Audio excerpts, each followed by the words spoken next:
அதான் கச்சத்தீவை பேசியாகணும். ஏன்னா எங்களுடைய தாத்தா மூக்கையத்தவர் அவருடைய நினைவை நாங்கள் போற்றி கொண்டிருக்கிறோம். அவருடைய பிறந்த நாள் கடந்து சென்றிருக்கிறோம்.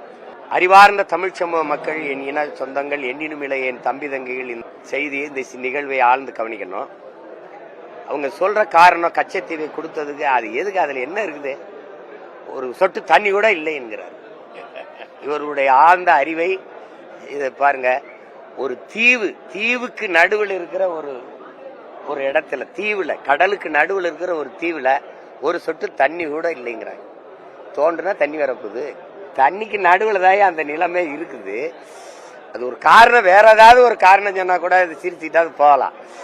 இப்படி ஒரு காரணத்தை சொன்னா தலையில அடிச்சு அழுகிற தவிர வேற என்ன இருக்குது? நீங்கள் எல்லாம் தலைமையேற்று இந்த நாட்டை, குறிப்பா அது எங்க அண்ணன் செல்வ பெருந்தகை மாதிரி ஆட்கள்லாம் சொல்வதா ரொம்ப வேடிக்கை. 4 பக்கமும் கடல் சூழ்ந்து இருக்கிற ஒரு நிலத்துக்குள்ள தோண்டுனா அப்படிங்கிறங்க, ஒரு கைட்டு அப்படி தோண்டினாலே தண்ணி வந்துடும்.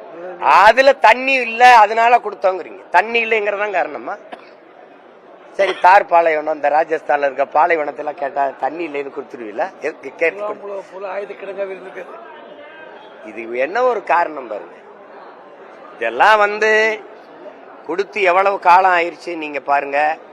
இப்ப கச்சத்தீவை மீட்க நாங்க போராடுவோம்ட்டு 4 கட்சிகளும் நாடகம் போடுது. எங்க ஊர்ல திருவிழா வரும்போது, மாரியம்மன் திருவிழா, ஐயனார் திருவிழா, கருப்பணசாமி திருவிழா நாடகம் போடுவோம்.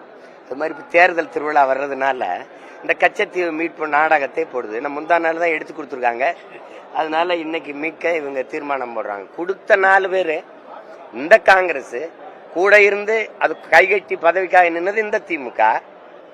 அதை இவ்வளவு காலமாக அதிகாரத்தில் இருந்த இந்த கட்சிகள், பாரதிய ஜனதா, அதிமுக, அவங்களாம் எதிர்த்து போரிட்டு மீட்காம திருப்பி தேர்தல் வரும்போது அது நாங்க போய் ராமேஸ்வரத்துல தொடர்ச்சியாக மீனவர் படுகொலை செய்யப்படுவது, வலை விரிக்கப்படுவது, படகு பறிக்கப்படுவது, சிறைபிடிக்கப்படுவதை எதிர்த்து பெரும் போராட்டத்தை நிகழ்த்தியதனுடைய பின்விளைவா இப்ப தேர்தல் வருது. மீனவர் வாக்கு வேணும்ல.